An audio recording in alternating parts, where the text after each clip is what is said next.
Hello, this is perhaps the key moment of our course.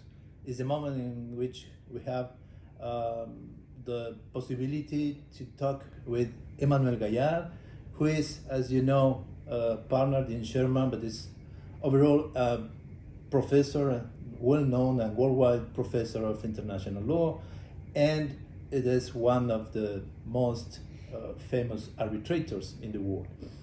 Emmanuel Gaillard is has been a professor in Sciences Po, and he teaches usually in Harvard Law School and Yale Law School on different topics related to arbitration. And now we will talk with him about one very important topic about who decides in arbitration.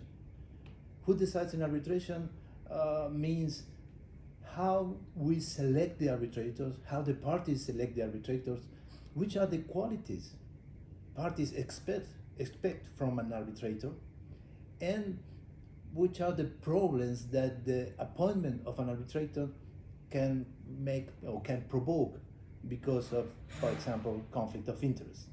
All these topics will be addressed with Emmanuel Gaillard in this short interview, and I hope you will really enjoy it. Hello, Emmanuel. Hello, Diego. Who is an arbitrator today? Who is the man or the woman expected by the arbitration market, by the parties which are in a very important, sometimes high, complex litigation? Who is the person to select for that? So it really depends in which jurisdiction. It will be, in some jurisdictions, the best arbitrators are former judges. In others, especially in France, on the continent, it would be professors.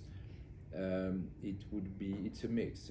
Prominent practitioners, professors, former judges. Current judges cannot be arbitrators, but former judges. And it's a mix. And you can pick whoever you want, but you have a tendency today to have professional arbitrators. I'm not so sure it's a great trend, because it creates habits, it creates routine, and personally I like arbitrators who are doing other things.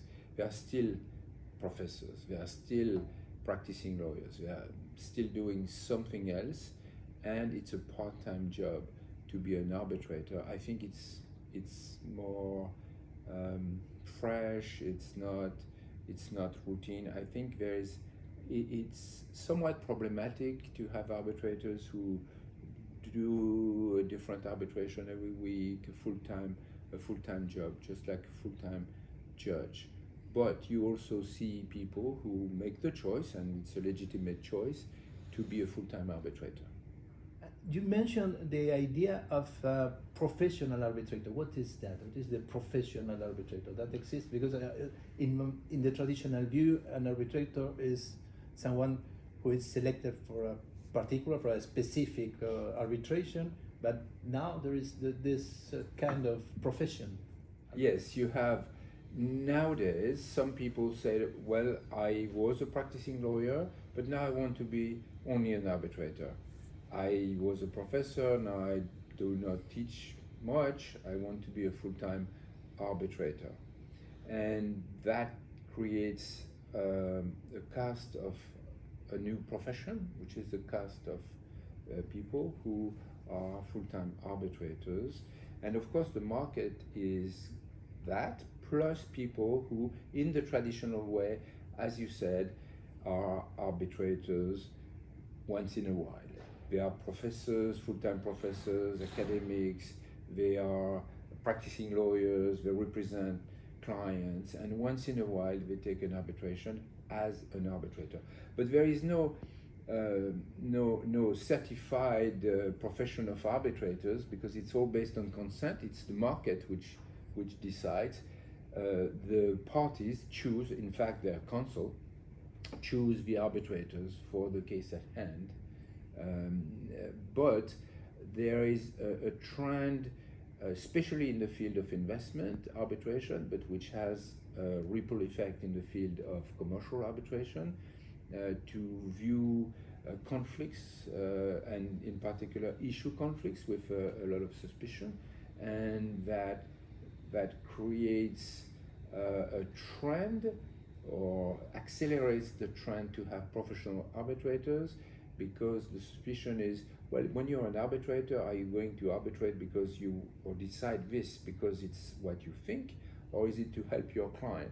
This is a bit ridiculous. I don't think arbitrators ever decide anything to please a future client, but this suspicion is a trend, it exists, and as a result, it accelerates the movement towards professional arbitrators, full-time arbitrators.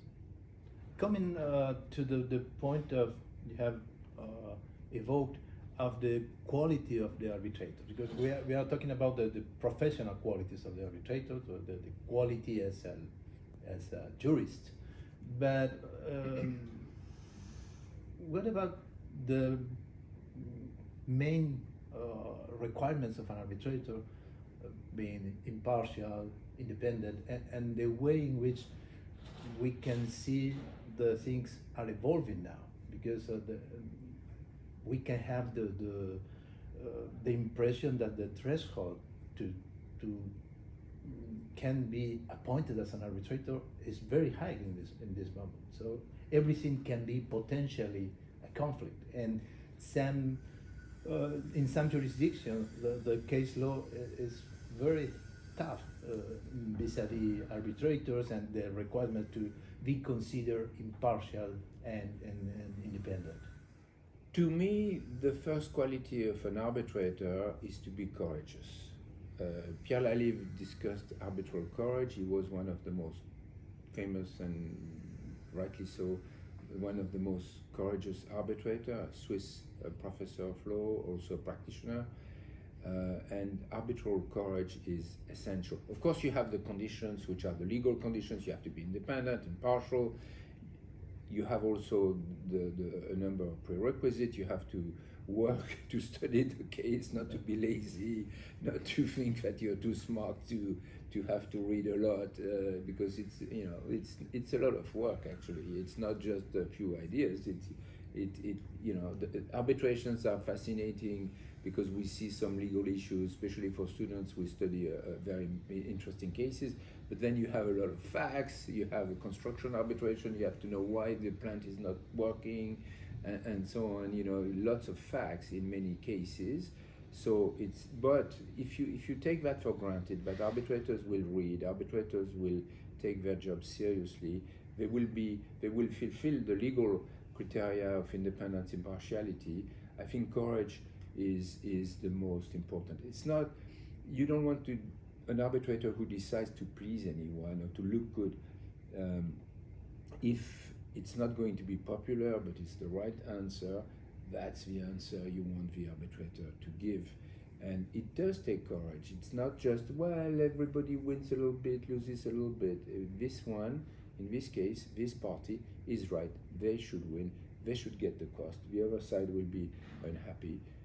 Tough luck. Diego, you touched upon another topic, which is the trends in assessing independence and impartiality, and in particular the issue conflicts, in particular the independence of the arbitrator, and their duty to disclose everything which may be in the eyes of the other party, of the parties actually, in the eyes of the parties, a problem. And that today, it's true that it goes very far, and arbitrators are expected to declare lots of things. The problem is, if you declare everything, even if it's not important, like you went to the same border school as one of the lawyers on the other side, which maybe not the same year, or things which are really, really marginal. And nowadays, arbitrators tend to disclose everything, they are more and more cautious.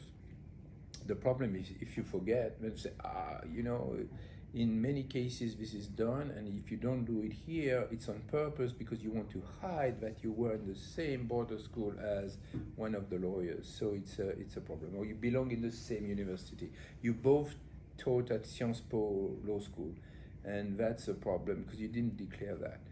And so if the trend is to declare too much, then it creates a problem. Now, in the case law in France, there is a counter trend which I find healthy. It's the duty to investigate. So you have the duty to disclose from the arbitrator and the duty to investigate for the parties. If it's a click away, if the information is a click away from the parties, they just do a simple research on the internet and they find certain elements, that becomes public knowledge, and if it has not been disclosed, it's not a problem. So I think you have these two trends which are complementary and which are both necessary. A duty to disclose as fully as possible whatever in the eyes of the parties can be problematic. It doesn't mean it's a reason for challenge. It can be broader. You disclose something broader. If one party says it's a problem, then the appointing authority or the institution will say whether it is really a ground for challenge. So the disclosure is broader than the challenge. But it's understood that disclosure should be broad. At the same time, the parties have a duty to investigate. The ICC appointed Professor X. Who is he? I look on the internet, I find that he was teaching at Sciences Po Law School, and one of the advocates on the other side is teaching at Sciences Po Law School. It's public knowledge. That party will not be able to raise a fact like this if it's easy to find, and that trend in the case law is also healthy.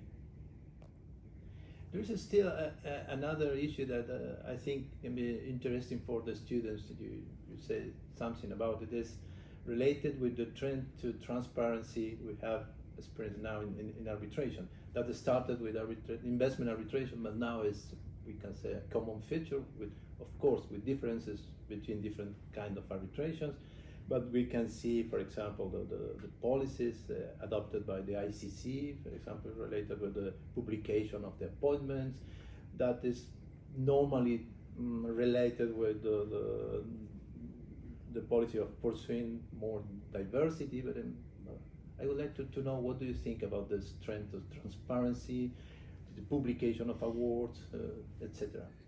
To me, transparency is a good thing, and certainly the publication of awards should be welcomed because the public and the parties aspire to see what arbitrators are doing and have done in the past. It's a good thing. So transparency is a good thing. Now, with transparency comes what I've called arbitral narcissism. Some arbitrators, knowing that their award will be public, do not write the award for the parties so much. They write it for the world, and they write it to look good. So there is a fine balance between being efficient. After all, as an arbitrator, you're paid by the parties. You're not here to write a doctoral thesis each time. And at the same time, you want to explain what you're doing. You want to participate in the progressive development of the law, including international commercial law and general principles. So there is a fine balance there, but you see a little bit of arbitral narcissism pointing due to transparency, which again is a good thing. And a very last question would be, as you know, many students or young people come to us and ask, I would like to start in a career in arbitration. Sometimes they say, I would like to become an arbitrator, and I would like to know what is the right answer for that. If you have an answer to someone who is coming with this kind of initiative. Well, there is no right answer. There are answers, and arbitration is very broad. And to be an arbitrator, to do arbitration is good, but you also want to be a good lawyer in one legal system, and also specialize in other disciplines. You want to be a great expert in M&A, in construction, in public international law. So it's not so much arbitration, it's arbitration as a specific field, and also it's also true that you can do something else. I mean, again, just doing arbitration is like doing comparative law without doing any in-depth study of any legal system. It's knowing a little bit about everything. I'm all in favor of transnational rules and comparative law approach, but at the same time you want to be a real expert in one legal system, and in terms of market recognition or in terms of career, it's important today to specialize in one aspect of arbitration as opposed to doing a little bit of everything. You are interested in oil and gas, you want to know the oil and gas industry very well, and you may do also a little bit of something else, but have specialty within the arbitration field, which is extremely broad, is important. And after all, you have to remember that arbitration is the box. It's a technique, but in the box you can put very, very different things. It can be oil and gas, construction, investment, anything. M&A, so you may want to be an expert in company laws. You want to distinguish yourself by being very strong in something, so work on your strength and not on a little bit of everything, I would say. Thank you very much. I think it can be a really fruitful conversation, and I am sure that you will enjoy it, and see you next time for our Zoom meeting.